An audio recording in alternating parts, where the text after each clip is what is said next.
kepada Encik Fazil bin Ahmad, iaitu pengetua SMK Suria Perdana, kerana sudi meluangkan masa bersama kami.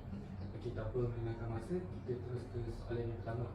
Okey, boleh tak tuan kongsikan sedikit tentang latar belakang tuan berserta dengan SMK Suria Perdana? Okey, baiklah.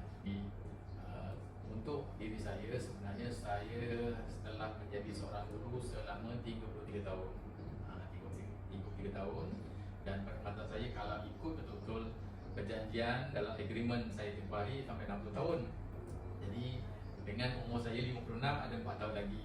Jadi kalau dipanjangkan usia, dimurahkan rezeki, 33 tambah 4 jadi 37, insyaAllah, mudah-mudahan jadi 37 tahun. Saya sebenarnya bermula daripada peringkat rendah. Saya mula daripada maktab perguruan. Kemudian saya mengambil peperiksaan STPM. Jadi saya melanjutkan pelajaran.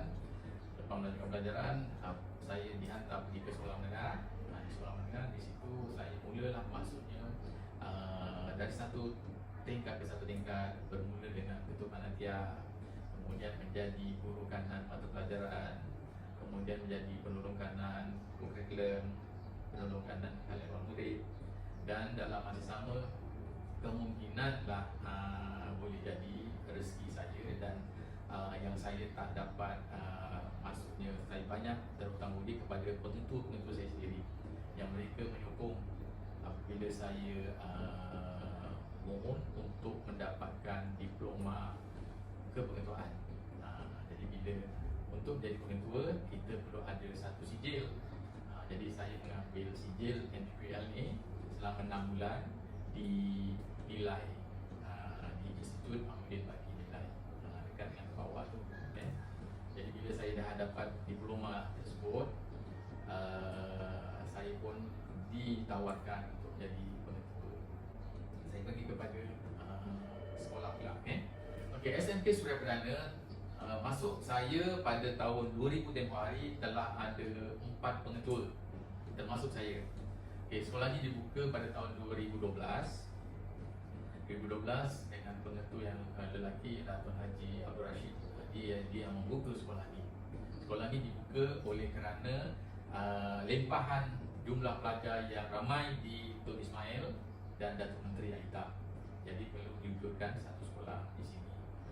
Jadi alhamdulillah dapatlah satu tapak untuk dibina sekolah yang berada betul di tepi jalan, tepi jalan Pari Kotak, tepi jalan besar. Okey.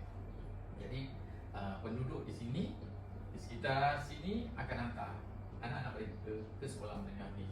Okey. Jadi oleh kerana feeder school kita, maknanya sekolah rendah yang menghantar pelajar ke sekolah menengah tidaklah begitu banyak, dan sekolah ni kecil-kecil. Tak macam awak tengok kalau di Pari Raja, sekolah besar-besar sekolah rendahnya. Di sini sekolah feeder school kita kecil-kecil. Jadi jumlah pelajar kita setakat ini ialah 674 dengan kapasiti guru seramai 57 atau 58 orang. Okay, kami mempunyai 9 orang AKP. AKP ini daripada pembantu makmal, ada 4 orang. Kemudian kami ada pembantu pelajar untuk kelas pendidikan khas, ada 2 orang. Kami ada kerani seramai 3 orang. Jadi 9 orang semua sekali untuk menggerakkan apa-apa kerja dari segi urusan di pejabat, makmal dan pendidikan khas. Jadi alhamdulillah, bila saya sampai di sini, apa yang saya lihat, sekolah ini pernah mendapat satu pencapaian yang terbaik daripada 2012 sehinggalah ke tahun 2020.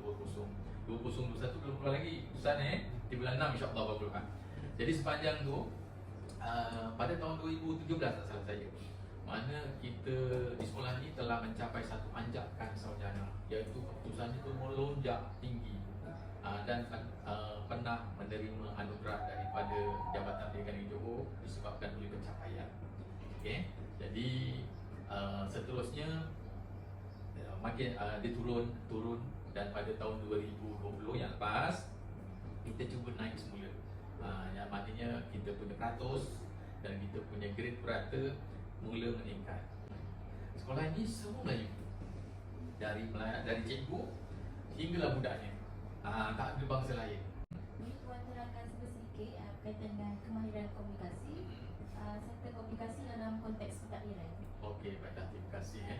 Jadi berkaitan dengan komunikasi, memang peringkat awal dan sekarang ni lah ada wujudan, maksudnya dari segi komunikasi antara guru dan guru, antara guru dan pelajar, wajib pelajar sekali. Okey, tetapi selalu saya tekankan, maknanya apabila dalam satu-satu mesyuarat ataupun dalam satu-satu kita sebut sebagai PLC.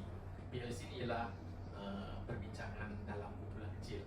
Contohnya lah, guru yang mengajar bahasa Melayu tingkatan 5 adalah dalam 4 orang duduk buat PLC. Jadi dia berbincang.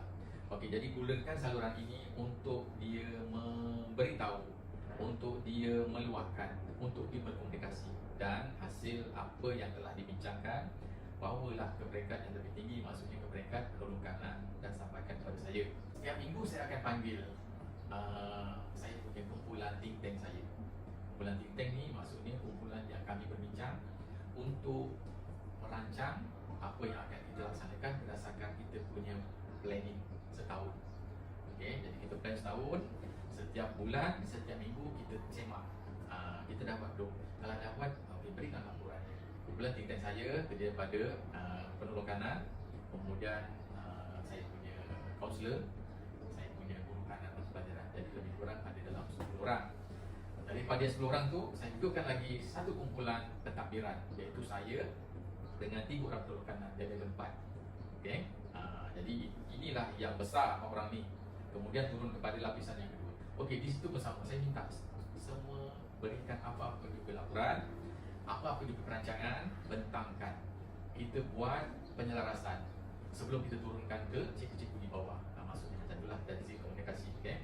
Dan apabila kita dah tetapkan macam ni, kita punya perjalanan, apa kesannya, tolong fikirkan, kemukakan. Jadi bila kita nak turun ke bawah, nak sampaikan satu yang kita nak laksanakan tu, benda tu akan menjadikan satu yang lancar. Maksudnya kalau ada cikgu tanya bagaimana dan sebagainya, kita dah ada jawapannya. Okay? Jadi itulah salurannya. Maknanya daripada atas ke bawah. Dan guru-guru yang bawah pun saya galakkan, ada apa-apa juga idea ataupun yang boleh ditambah baik, salurkan ke atas. Ini berkaitan dengan komunikasi. Okey, dengan AKP ataupun saya punya staff yang lain, pejabat, makmal dan pembantu pendidikan khas, 2 bulan atau 3 bulan saya akan panggil mereka untuk saya semak atau saya refresh mula apa yang kita nak buat, polisi kita dan bagaimana. Mereka setiap minggu akan menghantar laporan kerja pada saya. Okey, macam cikgu-cikgu dia ada lesson plan, tahu tak ada lesson plan kan? Jadi mereka ni dia akan menghantar kerja-kerja yang mereka lakukan selama seminggu untuk saya lihat. Yang maksudnya hari Ahad, apa yang dia buat hari Isnin, daripada pagi pulang sampailah pukul 4.30, apa yang mereka buat, macam tu. Jadi saya panggil dan apa juga masalah dan sebagainya kita selesaikan.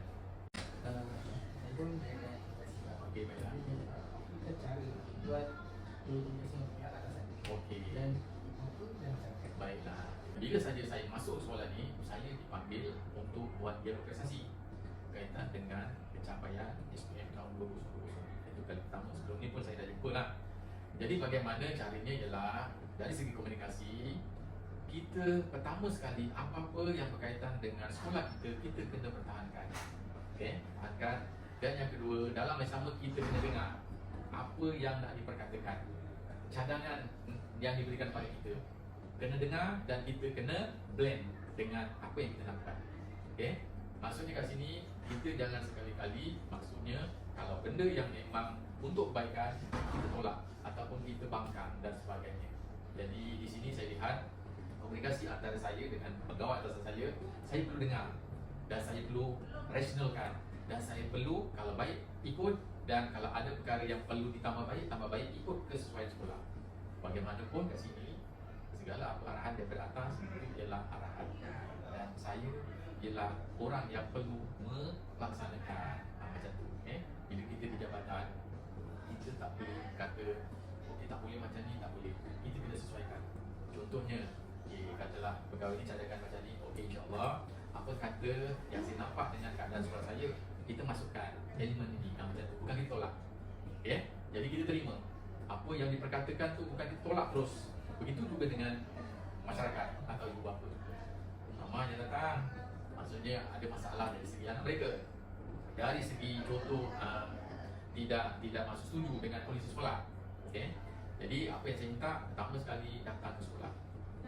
Jangan sekali-kali maksudnya terus bawa apa-apa juga isu pergi ke pejabat pendidikan atau ke jabatan, bawa ke sekolah. Kerana saya ada YDP yang boleh membantu. Macam tu. Jadi banyak berkaitan dengan anak kena rotan, berkaitan dengan anak yang kena marah oleh guru, berkaitan dengan anak yang datang lambat. Kadang-kadang mereka ni dia tak jelas dengan polisi sekolah. Anak-anak tak beritahu sebenarnya pergi sekolah sebelum 7.20. Ibu bapa tak tahu kerana ibu bapa pun bekerja. Macam tu. Jadi bila dia datang, kita dengar. Dia marah tak apalah, dia marah, kita dengar. Jangan maksudnya kita lawan. Dia dah tengah marah tu, kita lawan. Kita pun keras juga. Dia dah keras, kita tak boleh. Jadi maksudnya kat sini, bila dia marah, dia keras, dia tengah marah tu kan, kita kena slowkan. Maknanya kita dengar apa yang dia cakap. Okay? Kita rationalkan. Tu yang saya dapatlah, maksudnya bila keras, jangan kita berkeras. Bila dia keras, kita kena lembut. InsyaAllah bila kita lembut, kita cakap dengan baik, dia akan reda. Nanti lama-lama dia akan dengar. Kita kena dengar lah masalah dia, apa masalah dia, kita rasionalkan. Tetapi apa juga aduan atau sebagainya, kita kena ambil tindakan. Jangan kita biarkan. Maksudnya kat sini kalau ibu bapa datang, dia beritahu ini, kenapa cikgu ni buat anak dia macam tu sebagainya, kita kena ambil tindakan. Maksudnya kita ambil berat lah. Sekurang-kurangnya kita tahu siapa orangnya, apa masalahnya kan, kita ambil tindakan. Dan tindakan tu kita beritahu pada parent tersebut. Kena buat macam tu. Jangan kita dah terima, kita tak buat apa tindakan. Jadi selalunya masyarakat atau apa, dia akan beranggapan sekolah ni atau pengetua tak ada apa-apa respon. Kita kena buat. Kalau tak boleh nak settlekan juga, kita cakap, kita akan beritahu, kita akan ambil tindakan. Dan tindakan ni akan kita ambil berdasarkan daripada keputusan keseluruhan nanti. Jangan biarkan mereka tak ada jawapan. Jelas macam tu. Selain daripada mereka datang, kadang-kadang telefon pengetua tengah malam telefon masalah. Jadi itulah maksudnya tugas sebagai ketua jabatan, bukan kira masa.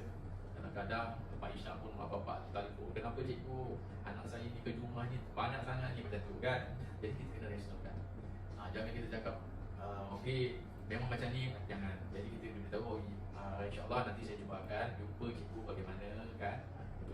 Bagi pendapat tuan, apakah masalah jika berkomunikasi dan jalan penyelesaian akan masalah tersebut? Okey, baiklah. Komunikasi bagaimana, selalunya kalau ibu bapa yang educated, yang berpendidikan, dia faham tak ada masalah apa dua polisi ataupun yang kita nak sampaikan, dia tahu.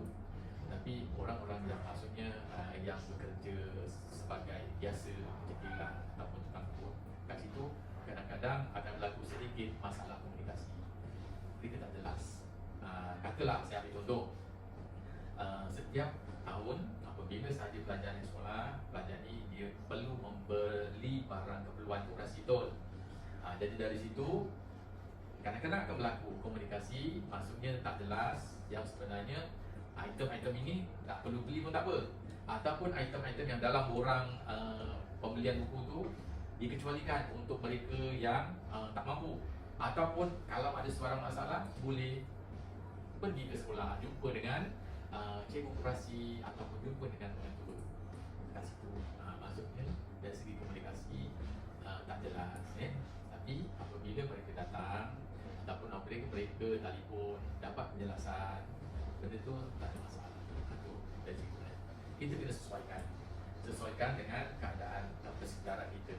Maksudnya kalau orang yang macam ni, okey, caranya jangan kita cakap terlalu banyak sangat. Mereka tak faham, cakap yang mudah je. Okey, katalah okey, tanggal 5 kena bayar yuran kecemerlangan, tapi yang tak mampu tak perlu, macam tu. Jadi kita janganlah cakap okey, kecemerlangan ni nanti untuk anak-anak yang nak periksa, pasal nanti ada berat tambahan, tak perlu. Just sesuatu yang ringkas dan padat. Okey, berkaitan dengan komunikasi. Tapi insyaAllah bila kita berada dalam kelompok orang-orang Melayu, isu tu tak serius sangat. Dia apabila kita bersama dengan komuniti bangsa lain, contohnya ada bangsa Cina, bangsa India, akan timbul kerana mereka tak faham. Ini berlaku dengan rakan-rakan saya yang mana sekolahnya mempunyai pelajar India, pelajar Cina yang ramai, memang akan berlaku miscommunication. Maknanya komunikasi itu kecairan nak sampai kepada yang sepatutnya kat situ. Tapi alhamdulillah lah di SMP Suruh setakat ini kita boleh selesaikan sebaik yang mungkin. Okay? Tapi macam mana pun parent, masyarakat itulah klien kita. Kita kena terima. Maksudnya kita kena dengar dan kita buat betulkan mana yang pendapat kita tak betul, mengikut apa yang mereka beritahu. Macam tu kena buat, kena ambil tindakan. Bukan kita biarkan dan kita kata memang macam ni setiap tahun macam ni, tu jawapan yang mereka tak boleh terima lah maksud. Okay, terima kasih. Lagi apa lagi tadi komunikasi apa tu? Jalan penyelesaian akan masalah. Jadi jalan penyelesaiannya ialah kita melalui PMG tadi tu. Kita selalu panggil jawatan kuasa PMG datang untuk kita bincangkan, dan jawatan kuasa inilah yang akan turun memberitahu. Yang kedua, kita jawab menerusi telefon ataupun nanti dia datang. Dia ada satu kes atau satu cerita komunikasi ni lah. Maknanya parent ni, ibu bapa ni nak masukkan anaknya ke pendidikan khas. Okay, sekolah ni ada pendidikan khas. Tapi anaknya ni sebenarnya dari sekolah rendah dia bukan pendidikan khas. Tapi bila anak dia naik dan satu, dia rasa anak dia ni tak boleh bawa. Memang anak dia ni ada pelbagai penyakit lah. Okay? Jadi kat situ kita tak dapat nak trace kerana dia bukan dari sekolah rendah, tak ada rekod. Jadi apa yang berlaku ialah dia tak jumpa dengan penyelaras pendidikan khas. Dia terus saja pergi bawa ke JPN. Dia beritahu sekolah ini tak benarkan anak dia masuk kelas pendidikan khas. Jadi kat situlah maksudnya dari segi komunikasi yang tak berkesan.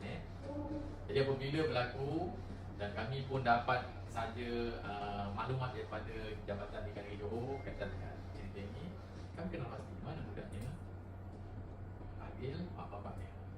Rupanya apa yang berlaku ialah mak bapak ni dia tak tahu prosedur nak masukkan anak ke pendidikan khas. Nak masukkan anak pendidikan khas dia ada prosedur, bukan main masuk je. Dia perlu ada surat daripada doktor. Dia perlu ada surat daripada Jabatan Kebajikan Masyarakat.